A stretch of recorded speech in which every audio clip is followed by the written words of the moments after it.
Golden disc में aliens के लिए क्या मैसेजेस नासा ने भेजे हैं, आइए जानते हैं इस वीडियो में। तो दोस्तों, सबसे पहले बात करते हैं कि ये वोयेजर मिशन क्या था और इस मिशन को क्यों शुरू किया गया। नासा ने वोयेजर 1 और वोयेजर 2 की शुरुआत एक स्पेस एक्सप्लोरेशन मिशन के रूप में की थी। इस मिशन का मेन ऑब्जेक्टिव था हमारे सोलर सिस्टम के आउटर प्लैनेट्स को स्टडी करना, जैसे जुपिटर, सैटर्न, यूरेनस और नेपच्यून, और अंत में सोलर सिस्टम के बाहर इंटरस्टेलर स्पेस में प्रवेश करना। वोयेजर मिशन का आधार एक खास अलाइनमेंट था जो सोलर सिस्टम के आउटर प्लैनेट के बीच 1970 के दशक में बना था। यह अलाइनमेंट नासा को एक यूनिक अपॉर्चुनिटी दे रहा था कि स्पेसक्राफ्ट को ग्रेविटी असिस्ट का यूज़ करते हुए एक प्लैनेट से दूसरे प्लैनेट तक भेजा जा सके, जिससे उन्हें तेज़ी से एक प्लैनेट से दूसरे प्लैनेट तक का सफ़र करने में मदद मिले। 1970 के मिड तक नासा के साइंटिस्ट और इंजीनियर को ये समझ में आया कि ग्रहों की एक रेयर अलाइनमेंट होने जा रही थी जो हर साल 176 सालों में एक बार होती है। इस अलाइनमेंट का फ़ायदा उठाकर स्पेसक्राफ्ट को एक ही सफ़र में आउटर स्पेस तक भेजा जा सकता है। नासा ने इस अलाइनमेंट का यूज़ करते हुए एक ग्रैंड टूर मिशन का कॉन्सेप्ट तैयार किया, जो शुरुआत में 4 स्पेसक्राफ्ट का मिशन था, लेकिन बाद में ये मिशन 2 स्पेसक्राफ्ट तक सीमित कर दिया गया, जो बाद में वोयेजर 1 और वोयेजर 2 के रूप में लॉन्च किए गए। अब बात करते हैं कि कैसे इन स्पेसक्राफ्ट को लॉन्च किया गया जिससे ये अलाइनमेंट तक पहुंच पाए।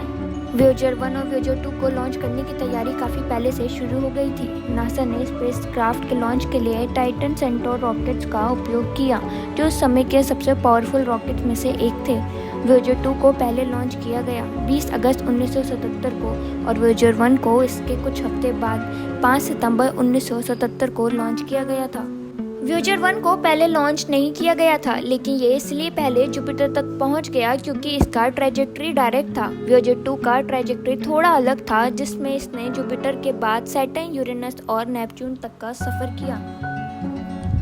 नासा ने वोयेजर स्पेसक्राफ्ट के सफ़र को आसान बनाने के लिए ग्रेविटी असिस्ट टेक्निक का यूज़ किया।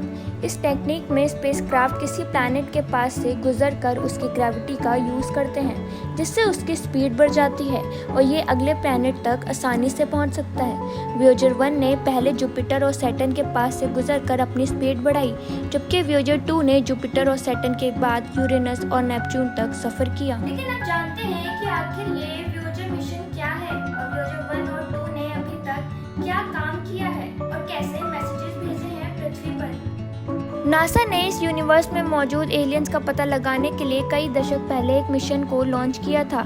ये mission American space organization NASA द्वारा लॉन्च किया गया था। इस मिशन का नाम वोयेजर मिशन है। आपको ये बात जानकर हैरानी होगी कि वोयेजर 1 इंसान का बनाया गया अब तक का सबसे दूर गया स्पेसक्राफ्ट है, जो धरती से करीब 24 अरब किलोमीटर दूर पहुंच गया है और लगातार आगे बढ़ रहा है। इसने हमारे सोलर सिस्टम को भी पार कर लिया है। ऐसे में आइए जानते हैं नासा के वोयेजर मिशन के बारे में। आपको बता दें, नासा के वोयेजर मिशन के तहत 1977 में 2 स्पेसक्राफ्ट लॉन्च किए थे। एक का नाम वोयेजर 1 था और दूसरे का नाम वोयेजर 2 था। वोयेजर 2 को वोयेजर 1 से पहले लॉन्च किया गया था। वोयेजर 2 को फ्लोरिडा के केप कैनावरल से 20 अगस्त 1977 में लॉन्च किया गया था। वहीं वोयेजर 1 को 5 सितंबर 1977 को लॉन्च किया गया। जब वोयेजर 2 चांद के पास से गुजरा तो उसने धरती पर चांद की पहली फ़ोटो भेजी। ये पृथ्वी पर किसी स्पेसक्राफ्ट द्वारा भेजी गई चांद की पहली फ़ोटो थी। और यही नहीं, 5 मार्च 1979 को वोयेजर 1 जुपिटर के सबसे नज़दीक आया। इसी ने सबसे पहले बताया था कि इस प्लैनेट पर एक्टिव वोल्केनो है। इसकी बदौलत धरती पर मौजूद साइंटिस्ट को पता चल सका कि इसका ग्रेट रेड स्पॉट असल में एक बड़ा तूफान है और जुपिटर पर भी बिजली गिरती है। इसके बाद 9 जुलाई 1979 को वोयेजर 2 की भी जुपिटर से मुलाकात हुई। इसकी बदौलत रिंग ऑफ जुपिटर की तस्वीर मिली। इस स्पेसक्राफ्ट ने जुपिटर के चांद यूरोपा को भी करीब से देखा। नवंबर 1979 में वोयेजर 1 ने सैटर्न के सबसे बड़े मून टाइटन को सबसे करीब से देखा। इसकी भेजी हुई जानकारी से धरती पर बैठे साइंटिस्ट को पता चला कि टाइटन पर नाइट्रोजन एटमॉस्फेयर है, इससे ये संभावना मिली कि टाइटन की सतह के नीचे लिक्विड मीथेन और इथेन मौजूद हो सकती है।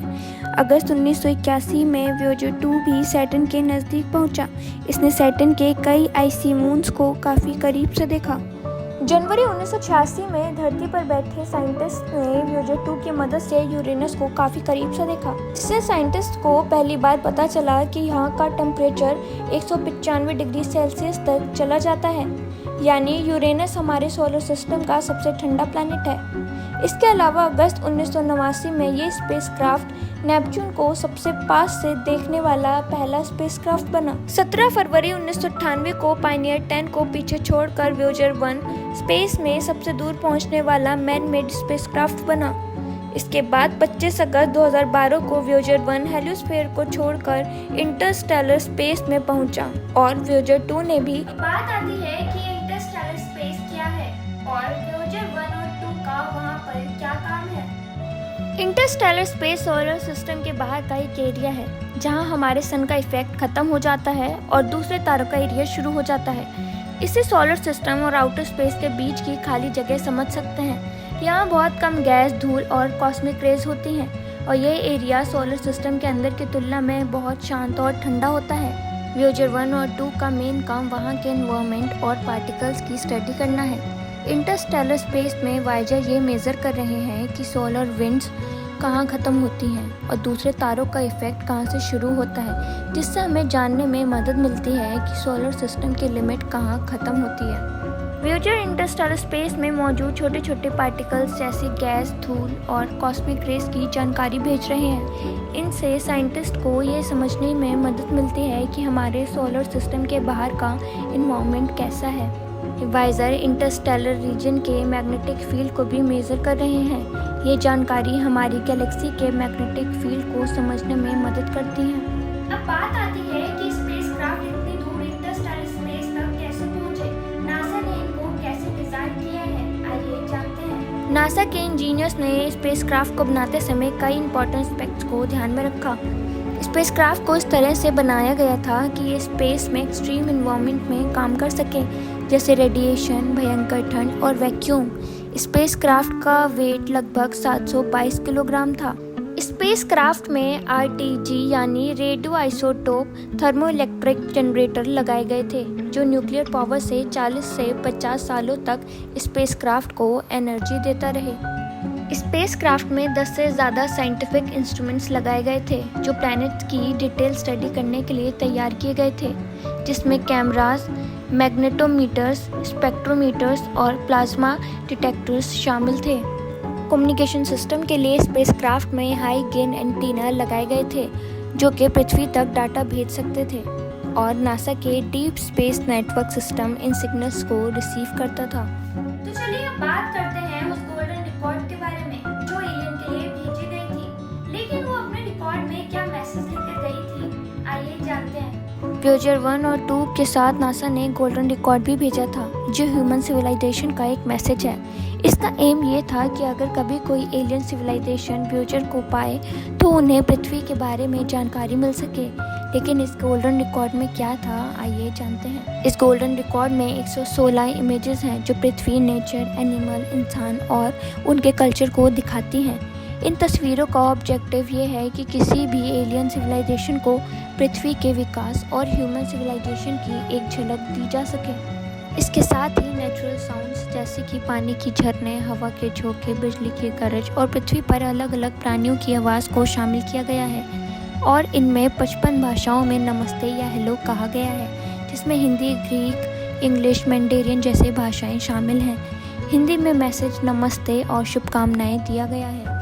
गोल्डन रिकॉर्ड में ह्यूमन कल्चर का एक इम्पॉर्टेंट पार्ट म्यूज़िक भी शामिल है। इसमें अलग अलग कल्चर से लिए गए म्यूज़िक है, जैसे क्लासिकल, वेस्टर्न म्यूज़िक से लेकर ट्रेडिशनल अफ्रीकन ट्राइबल म्यूज़िक तक शामिल किया गया है। एक एलियन सिविलाइजेशन को हमारे ज्ञान का पता चल सके, इसीलिए इस रिकॉर्ड में कुछ मैथमेटिकल और साइंटिफिक प्रिंसिपल भी दिए गए हैं, जैसे कि एटम का स्ट्रक्चर और डीएनए का फॉर्म। और यही नहीं, वोयेजर 1 में 2023 नवंबर के करीब कुछ खराबी भी आ गई थी, जिससे डाटा भेजने में उसको दिक्कत हो रही थी। बता दें, पिछले साल 2023 में नासा की एक चूक के कारण वोयेजर ने क्लियर मैसेज भेजना बंद कर दिया था। नवंबर 2023 में स्पेसक्राफ्ट ने बार बार एक ही मैसेज भेजना धरती पर शुरू कर दिया था। नवंबर के बाद से उसने धरती पर कोई पढ़ा जा सकने लायक डेटा नहीं भेजा था, हालांकि वह पृथ्वी से भेजी गई कमांड रिसीव कर रहा था। मार्च में नासा की जेट प्रपल्शन लेबोरेटरी में काम कर रहे वैज्ञानिकों ने पाया कि वाइजर 1 की इस गड़बड़ी के लिए एक चिप में आई गड़बड़ी जिम्मेदार थी। इन एक्सपर्ट्स ने नासा के 46 साल पुराने कंप्यूटर सिस्टम में मौजूद इस चिप को चतुराई भरे एक नए कोड से ठीक किया। अब स्पेसक्राफ्ट दोबारा से पढ़े जा सकने लायक मैसेज भेजने की ओर लौट रहा है। और यही नहीं, साइंटिस्ट के मुताबिक वाइजर 1 की बैटरी 2025 के बाद कभी भी ख़त्म हो सकती है। उसके बाद भी वो मिल्की वे गैलेक्सी में घूमते रहेंगे, लेकिन कहाँ ये हम कभी नहीं जान पाएंगे। अगर किसी एलियन ने उन्हें खोज लिया तो हो सकता है वाइजर इंसान के लिए फ्यूचर का मैसेंजर बन जाए। तो दोस्तों, आज के इस वीडियो में इतना ही। आई होप आपको ये वीडियो पसंद आई होगी। अगर ये वीडियो पसंद आई है तो प्लीज़ लाइक करना, कमेंट करना और ऐसे ही मज़ेदार वीडियोस के लिए हमारे चैनल को सब्सक्राइब करना ना भूलें।